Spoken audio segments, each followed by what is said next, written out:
سبھی یہ سوال پوچھ رہے ہیں کہ اس سے پہلے جتنے جوڈیشل کمیشن یا انکوائریز ہوئی ان کا رزلٹ کیا نکلا، اب کی بار کچھ نیا ہوگا آپ کے خیال میں؟ میں نہیں کہہ سکتا، وہ تو جب سپریم کورٹ میں سماعت ہوگی، وہ کوئی حکم صادر کرے گی اور کس طرف پیش رفت ہوگی، پھر رائے تو تبھی دی جا سکتی ہے، قبل از وقت تو رائے نہیں دی جا سکتی۔ لیکن بہرحال 2-3 باتیں بڑی واضح ہیں۔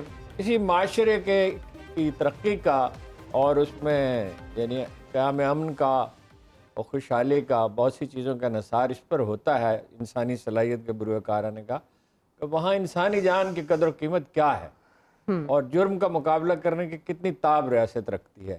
سب سے المناک پہلو تو یہ ہے کہ ملک کا ایک بڑا یعنی قابل قدر سپوت اس طرح ایک مسافر کی طرح مار دیا جاتا ہے، نہ سپریم کورٹ کو فکر ہے، نہ اسٹیبلشمنٹ کو پرواہ ہے، نہ حکومت کو پرواہ ہے، اور سیاسی جماعتوں نے بھی بہت زور نہیں دیا سوائے پی ٹی آئی کے کسی نے اس پر خراج تحسین پیش کی۔ ہمارا طریقہ یہ ہے وہ منٹو کے بقول کہ جیسے کوئی آدمی دنیا سے رخصت ہوتا ہے تو ہم اسے ڈرائی کلین کر کے رحمۃ اللہ علیہ کی کھوٹی پر لٹکا دیتے ہیں، مگر اس میں تو کوئی شبہ نہیں ہے کہ اپنا ارشد شریف تو ہم بہت برسوں تک اسے دیکھا ہے کام، ایک بہادر آدمی تو تھا اور کرپشن کو اس نے بے نقاب کیا اور کوئی لحاظ نہیں کیا، اپنی طرح کا ایک منفرد آدمی تھا۔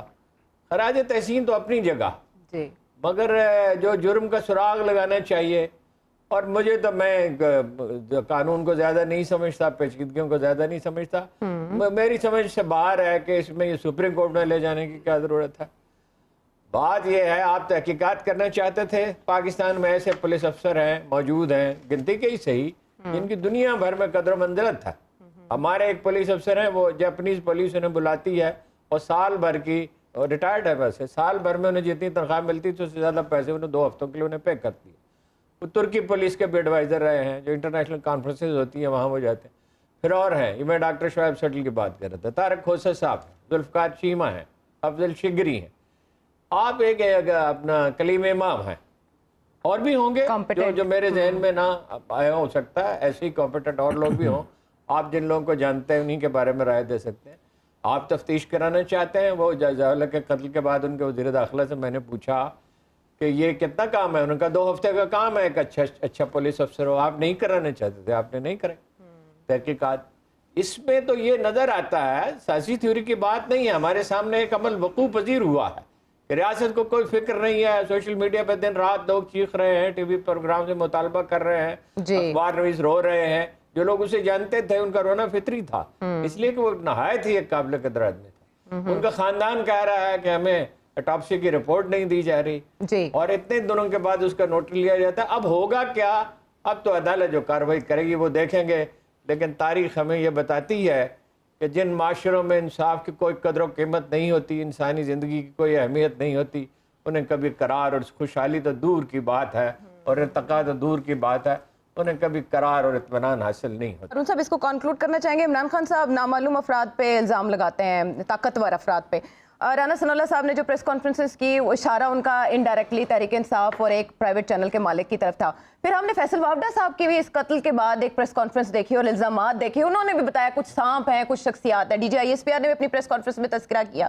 پھر تسنیم حیدر ایک غیر معروف شخص، وہ الزام نواز شریف صاحب پہ لگا رہے ہیں، اس پہ اسکاٹ لینڈ یارڈ نے کہہ دیا کہ ہم صرف شکایات کا جائزہ ابھی تک لے رہے ہیں۔ یعنی اس میں سب کچھ ہوا ہے سوائے انصاف کے، ہر فریق نے اپنے سکور سیٹل کرنے کی کوشش کی ہے، یہ کیسا رویہ ہارون صاحب؟ یہ رویہ احمقانہ ہے اور کیا ہے، یعنی وہ جو اپنا ناصر بٹ پہ الزام لگایا، بلکہ نواز شریف پہ الزام لگایا، اب وہ بھائی کوئی تفتیش ہو تو پتہ چلے کہ وہ اپنا کسی ناراضگی کی وجہ سے کہہ دیا یا اس میں کوئی حقائق ہے۔ تو رانا صاحب نے بھی تو ابھی واقعہ ہوا ہی تھا تو عمران خان پہ الزام لگا دیا۔ عمران خان کی کیا دشمنی ارشد شریف سے؟ تو اس کو سپورٹ کے اس کے کاز کو تو تقریباً سپورٹ ہی کر رہا تھا، اگرچہ وہ ایک انڈیپینڈنٹ آدمی تھا، وہ سمجھتا تھا کہ عمران خان بہتر ہے۔ اچھا اسی طرح اور کن لوگوں کا نام لیا؟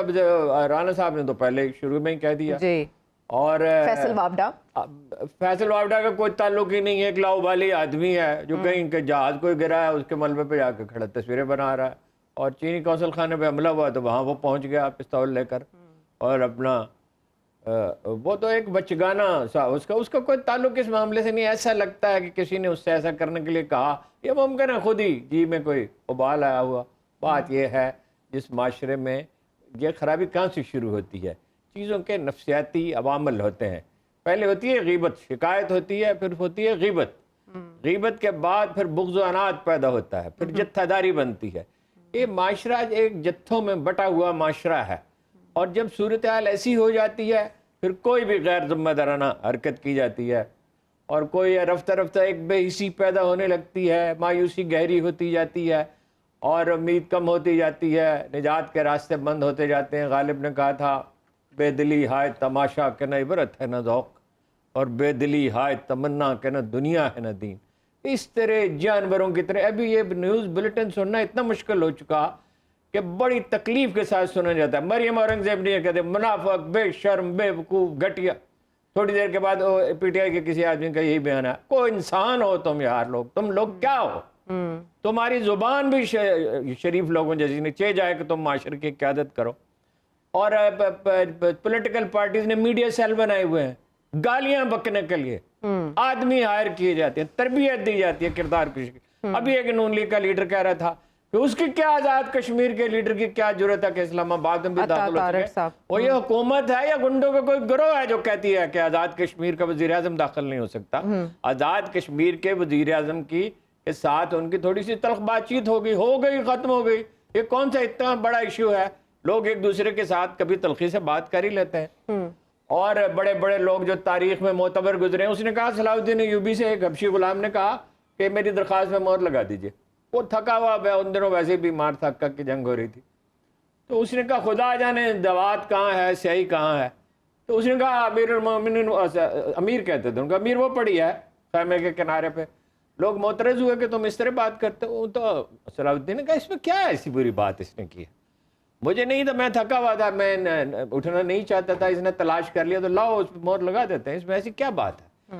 او بھائی آپ اتنے مقدس اور معتبر، حالت آپ کی یہ ہے، آپ کے کوئی شخص یہی نہیں بتا سکتا ان میں سے اکثر کہ ان کی جائیدادیں کہاں سے آئی ہیں، ان میں سے اکثر کے کردار مشکوک ہیں، چاہتے یہ انہیں فرشتہ سمجھا جائے. تو یہ اپنا معاشرے کو سوچنا چاہیے، اہل دانش کو سوچنا چاہیے، علماء کو سوچنا چاہیے. علماء کا بھی کام یہی رہ گیا ہے، بس ادھر کوئی اس کا حامی کوئی اس کا حامی ہے، وہ بالکل ہی لا تعلق. بالکل ٹھیک ہے. لوگوں کو غور کرنا چاہیے ہم کس تباہی کی طرف جا رہے ہیں. لوگ ڈالر کو تو روتے ہیں، معیشت کو تو روتے ہیں، وہ ٹھیک ہے اپنی جگہ، وہ بھی سنگین مسئلہ ہے، مگر جو اخلاقی حالت ہماری ہو گئی ہے وہ سب سے زیادہ افسوسناک، سب سے زیادہ افسوسناک ہے. اور اس کی وجہ سے ایک کے بعد ایک واقعہ وقوع پذیر ہوتا ہے اور ہم اس کے نتیجے پہ پہنچے بغیر، کھوج لگائے بغیر واقعے کے انتظار میں لگ جاتے ہیں. اگر اس شہادت سے، اشرف شریف صاحب کی بہیمانہ شہادت سے بڑے پیمانے پر جو پاکستانی شہری ہیں وہ ملول ہوئے ہیں، تو ان کا پورا حق ہے کہ فیکٹ فائنڈنگ کمیشن کی جو رپورٹ ہے اس کی تفصیلات ان سے شیئر کی جائیں اور اس کی اوپن ہیئرنگ کی جائے. بہرحال تمام نظریں سپریم کورٹ کی جانب ہیں. دیکھتے ہیں کل کی کارروائی میں کیا پیش رفت ہوگی.